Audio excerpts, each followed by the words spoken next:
Tópico 2. Princípios básicos acerca do sustento missionário pela Igreja. Ponto 1. O custo do sustento financeiro.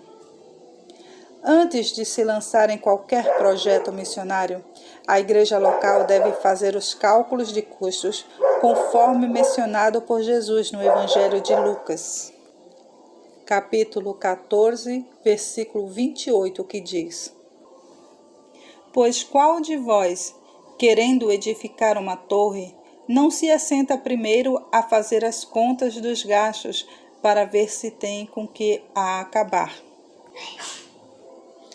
Por exemplo, é necessário estudar o padrão de vida do país para onde o missionário será enviado. É prudente que, previamente, seja estabelecido um contrato entre a igreja e o missionário, estabelecendo todas as atividades acordadas com o missionário e sua família antes do envio deles. Vamos ver isso em Mateus, capítulo 5 e o 37. Seja, porém, o vosso falar sim, sim, não, não, porque o que passa disto é de procedência maligna. Tudo deve ser feito com muita clareza e correção. Nesse sentido, a igreja local envia e assume a responsabilidade financeira com o missionário.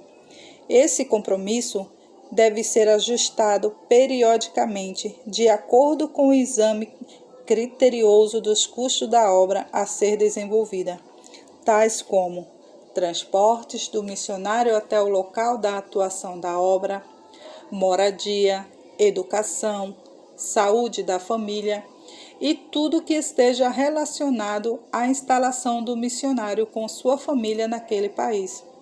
Isso respaldará a obra missionária até que esta adquira condições de se autossustentar e dar assistência ao obreiro em todas as áreas de sua vida.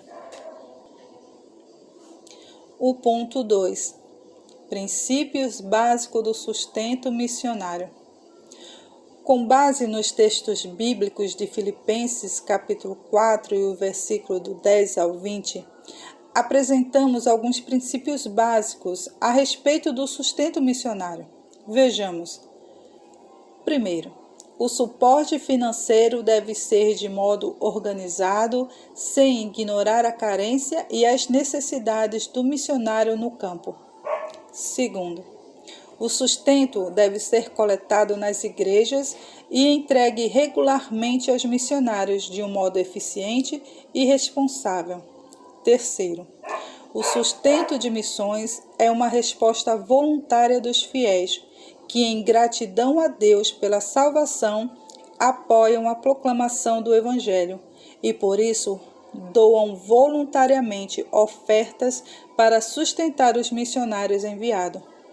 Quarto, o sustento deve ser mais do que o básico, deve ser amplo, de acordo com a natureza daquele trabalho missionário.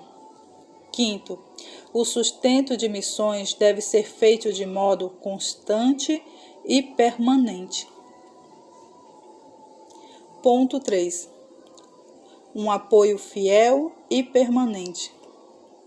O apóstolo Paulo elogiou a Filipenses pelo apoio fiel e permanente ao seu ministério. Filipenses, capítulo 4 e o versículo 16 nos diz: Porque também, uma vez ou outra, me mandaste o necessário a Tessalônica. Nesse sentido, as necessidades dos missionários não podem ser ignoradas por causa da falta de um planejamento bem feito.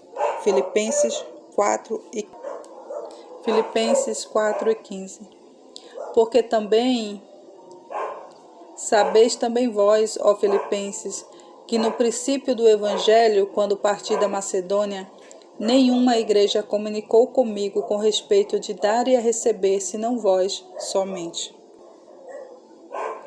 O fato é que os missionários dependiam da fidelidade dos fiéis em quem eles confiam para preservar no apoio, oração e doação.